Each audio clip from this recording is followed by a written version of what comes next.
ગરીબી રેખા નીચે જીવતા રાશન કાર્ડ ધારકોને મફત રાશન પૂરું પાડવામાં આવે છે, પરંતુ 1 જૂનથી ગુજરાતમાં રાશનની તમામ દુકાનો બંધ રહેશે.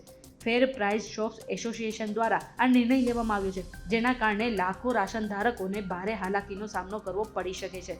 હવે આ જે નિર્ણય છે એ ઈ-કેવાયસીની પ્રક્રિયાને લઈને ઊભી થયેલી જે સમસ્યાઓ છે તેના કારણે લેવામાં આવ્યું છે.